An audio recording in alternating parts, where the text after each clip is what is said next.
네, 안녕하세요. 이번 시간은 이제 경제학에서 나오는 용어죠. ISLM 모형, 살펴보겠습니다.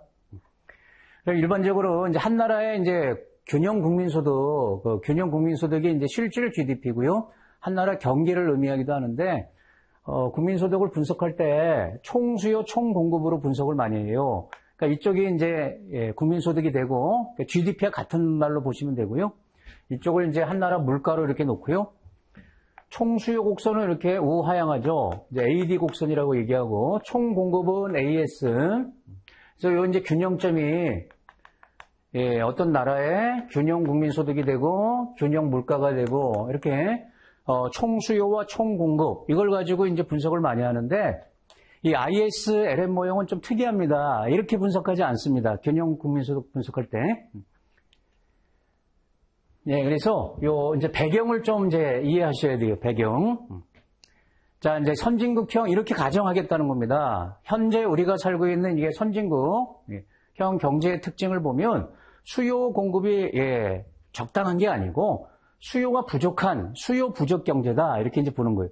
그러니까 이제 공급량은 많은데 지금 수요가 그걸 따라잡지 못한다. 수요가. 여러분 그 지상파 채널보다 홈쇼핑 채널이 우리나라도 훨씬 많지 않습니까? 왜 그럴까요? 뭐 여러 가지 이유가 있겠죠. 물건 팔려고 하는 거죠. 수요가 부족하니까. 수요 부족 경제라고 이렇게 이제 가정을 하고요. 그러니까 수요가 부족하게 되면은 이제 가격이 안 올라갈 것이다. 그러니까 물가는 상승하지 않을 것이다. 이렇게 이제 가정을 하겠다. 그래서 물가 갖고 분석하지 않고 이건 이제 불변이라고 보고 공급은 따지지 않겠다. 그러니까 국민소득에 영향 주는 게 공급은 이제 철철 넘치니까 수요 부족 때문에 나오는 거니까 이제 수요를 보겠다. 그래서 총수요 모형이라고 이렇게 얘기합니다. 수요 측면에서 분석을 하는 거예요. 국민소득을. 그게 ISLM 모형이다.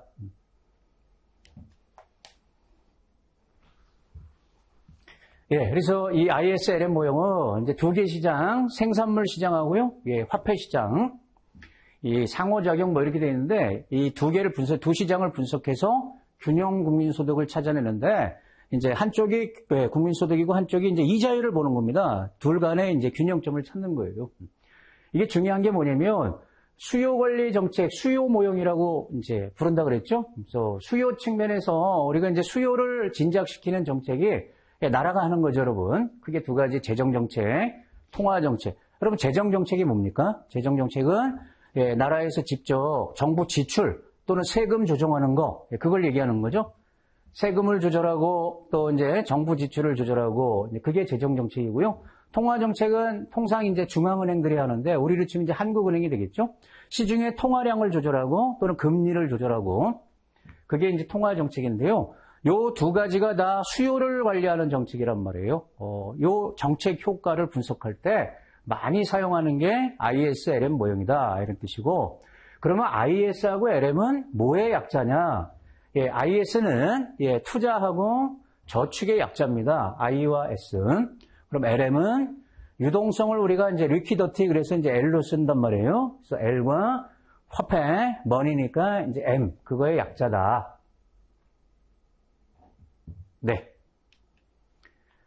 자, 그러면 어떤 모양이 나오는지 이제 보겠습니다. IS 곡선부터 볼게요. 두 시장 중에 IS는 투자와 저축을 표현하는 거잖아요. 이게 이제 생산물 시장이다. 물건을 만드는 생산물 시장의 균형 관계를 표시하는 거다. 근데 이 형태가 어떻게 나온다? 자, 여기 좌표를 보시면 요 이제 X축을 갖다가 국민소득 Y로 놓고요. Y축을 이자율로 놓는다는 거예요. 이자율. 근데 이게 반대 관계라는 거죠.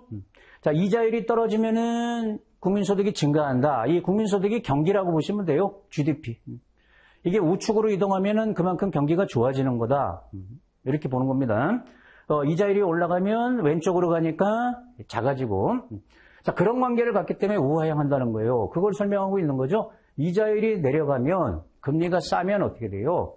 사람들이 저축 안 하고 소비를 늘리고 개인들은 이제 소비를 늘리고 특히 이제 기업이 하는 역할이 투자인데 이 투자도 늘어난다는 거죠. 왜냐면 자금 조달하기가 수월하잖아요. 금리가 싸니까. 그래서 이제 투자를 늘리기 때문에 이 투자 증가분이 국민소득에 이제 영향을 준다. 늘린다는 거예요. 그 투자가 국민소득에 영향 주는 것을 승수효과라고 얘기하는데요. 이것 때문에 국민소득이 증가한다. 자, 결론을 봐봐요. 금리가 내려갔더니 소비 증가, 예, 투자 증가, 특히 이제 투자 측면. 그래서 국민소득이 어떻게 된다? 증가한다. 반대로 움직였죠? 반대로. 그래서 이제 그래프가 이렇게 나온다. 우하향한다. 예, 이 자리에 올라가면 반대가 되겠죠. 자, LM은 이제 화폐 시장과 관련돼 있다. 화폐 시장의 이제 수요와 공급을 의미하는 건데, 이거는 우상향하더라. 이렇게 해서 분석을 해보면. 자, 국민소득이 늘어나면 어떻게 돼요, 여러분? 그러면 소득이 증가하는 거잖아요. 그러면 쓰려고 많이 하죠, 여러분? 외식도 자주 하고, 물건도 많이 사고. 그러니까 화폐 수요가 증가한다. 물건을 구입하려면 이제 화폐가 필요하니까, 화폐 수요가 늘어나면, 수요가 늘어나면 어떻게 돼요? 가격이 뛸 거 아니에요? 근데 화폐의 가격이라는 게 금리란 말이죠, 금리. 그래서 국민소득이 증가하면 이자율이 올라간다. 간단하게 보면. 동의하시죠? 그럼 같은 방향이네요. 그래서 우상향하더라. LM 곡선은 우상향하고 IS 곡선은 우하향하는 형태다. 그래서 이 둘 간의 이제 균형, 항상 균형은 교차점이 되는 거 아니겠어요? 그래서 IS 곡선, 그 생산물 시장에서 나타나는 거고 화폐 시장에서 나타나는 게 LM인데 그 교차점이 한 나라의 이제 균형 국민소득하고 균형 이자율을 결정하더라. 이제 그걸 보여주는 거죠. 자, 이건 뭐 다 아실 테니까 이 교차점에서 균형 국민소득, 균형 이자율. 자, 이제 여기까지 ISLM 균형 상태까지 봤어요. 그러면 이걸 갖고 우리는 이제 뭐가 중요한 거냐면, 자, 우리 지금 경기가 안 좋단 말이에요. 그럼 경기를 좀 부양하고 싶은 거예요. 뭘 통해서? 재정정책이나 통화정책을 통해서. 결론은 이 그래프를 볼 때, 여러분 이제 공부하실 때 이 그래프가 이제 굉장히 복잡하고 그러니까 이게 너무 이제 부담이라고 많이 느끼시는데, 사실 그래프를 보는 이유는 이게 이제 도구로 사용하려고 하는 거예요. 더 편하게. 근데 편하지가 않고 더 고통스러운 거죠. 그래서 자꾸 익숙해져야 되는데, 이 그래프 자체를 만약에 우측 이동시키면 어떻게 돼요? 우측 이동시키면 이 X축이 이쪽으로 가잖아요. 그러면 이 경기가 살아나는 거예요. 그러니까 IS 곡선을 우측 이동시키거나 LM 곡선을 우측 이동하게끔 만들면, 그러면 예, 국민소득이 증가하고 경기가 살아나는 거 아니냐. 좌측으로 가면 반대가 되겠지만 이제 그걸 따질 때 이제 활용한다는 거예요. 자, 그럼 이제 지금부터 이걸 이해해야 되겠죠? 경제정책의 효과, 수요관리정책 그러면 두 가지가 있습니다. 재정정책과 통화정책. 그럼 이걸 통해서 경기를 부양할 때는 이제 어떻게 하는 거냐. 일단 재정정책은요, 중요한 게 뭐다? IS 곡선과 관련되어 있어요. IS 곡선을 이동시키는 거예요. 생산물 시장의 IS 곡선. 근데 이제 이런 방향으로 한다 이거죠. 재정정책이 두 개입니다, 여러분. 정부가 하는 게 정부가 스스로 돈을 쓰는 거죠. 근데 정부 지출을 늘리고 세금을 적게 걷고 이렇게. 그러면 무슨 느낌? 세금을 적게 걷으니까 국민들이 쓸 돈이 많아지겠죠? 그리고 정부가 나서갖고 공무원 뽑고 뭐 도로 놓고 이렇게 지출이 많아지면 어떻게 된다? IS 곡선이 우측 이동한다. 자, LM 곡선은 이 상태에서 IS가 우측 이동하게 되면은 이쪽으로 가는 거죠? 그럼 어떻게 돼요? 요만큼 국민소득이 증가한다. 이제 경기가 살아난다. 그걸 그래프로 보여주는 거죠. 물론 균형점이 여기서 일로 갈 거 아닙니까? 그럼 금리도 좀 올라갑니다. 그래서 IS 곡선이 우측 이동하면 균형점이 국민소득 증가와 금리 상승, 예, 이런 결과를 갖고 와요. 정부 지출 증가시키고 조세를 낮추고 이게 이제 확대 재정정책인데 그러면 IS 곡선 우측 이동시킨다. 그러면 경기가 그만큼 좋아진다. 다만 금리가 좀 올라간다. 네, 그러면 통화정책은 뭐와 관련되어 있냐? 통화는 화폐잖아요. LM 곡선을 이동시키는 거예요. LM 곡선. 자, 이런 방향으로 만약에 이제 한국은행에서 통화량을 늘리는 거예요, 여러분. 시중에 돈을 푼다. 공급을 늘리고. 근데 공급을 늘리지 않아도 여러분 물가가 어떻게 떨어지면, 여러분 물가가 떨어지면 돈의 가치가 증가하는 건 아시죠? 그러니까 실질 통화량이 늘어나는 효과가 있어요. 실제로 늘리진 않아도 늘어나는 효과가 있는 거죠. 물가가 떨어졌으니까. 자, 이런 방향으로 통화 정책을 사용하게 되면 어떻게 된다? LM 곡선이 역시 우측 이동한다. 그럼 경기가 살아나는 겁니다. 여기 보시면 IS 곡선은 그대로 있는데 LM 곡선이 우측에 갔어요. 그럼 균형점이 여기서 이쪽으로. 그러면 예, 국민소득 요만큼 증가했죠? 예, 금리는 좀 떨어지네요. 금리가 떨어지네요. 그래서 예, 균형소득 증가를 갖고 오고 경기가 살아나고 금리는 떨어지고 이런 식의 변화를 갖고 와요. 네. 이걸 이해하시면 되는 거고요. 사실은 재정정책과 통화정책의 효과를 갖다가 분석하는 데 많이 활용하는 게 ISLM 모형이라는 거죠.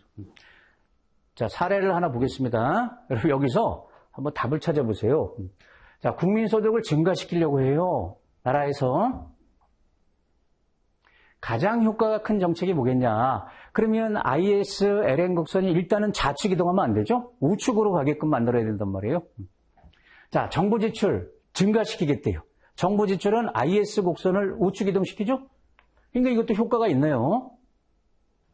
자, 두 번째, 통화량 증가와 조세 감소 이 두 개를 같이 하겠대요. 그러면 통화량은 증가시켰으니까 LM이 우측 이동하고 조세를 감소시키면 이건 재정정책이니까 예, IS가 우측 이동하고 이 가장 효과가 크죠. 둘 다 우측으로 이동시켰으니까 훨씬 국민소득이 많이 증가하는 겁니다. 예, 그래프는 이제 안 보고 그럼 이게 제일 효과가 큰 거예요. 둘 다 우측 이동됐으니까 답은 여기 되고요. 조세를 증가시킨다 이건 탈락이죠, 여러분. 세금을 많이 걷으면 오히려 경기가 후퇴하죠. 좌측 이동하는 거니까 뭐가? IS 곡선이 좌측 이동하는 거다. 안 좋은 거다. 통화량 증가 예, 이것은 LM 곡선 우측 이동이다. 물론 이제 경기가 살아나는 효과가 있다. 하지만 이것만은 못하다. 둘 다 변화시켰으니까. 네, 이렇게 뭐 신문 뉴스를 보실 때 뭐 정부 지출을 늘리기로 했다. 뭐 추경을 편성한다 그러죠? 추경 예산. 아, 그러면 IS 곡선이 움직이겠구나. 이렇게 예, 공부 목적으로 한국은행이 금리를 뭐 내린다 또는 올린다, 통화량을 증가시킨다 그러면은 아, LM 곡선이 이동해서 경기가 살아나는 효과를 내겠다는 거구나. 뭐 그렇게 보시면 되겠죠. 예, 그래서 예, 공급은 일단 제외시키고 총수요 관점에서 예, 이제 살펴보는 게 균형 국민소득을 살펴보는 게 ISLM 모형이라고 이제 부르는 거다. 예, 감사합니다.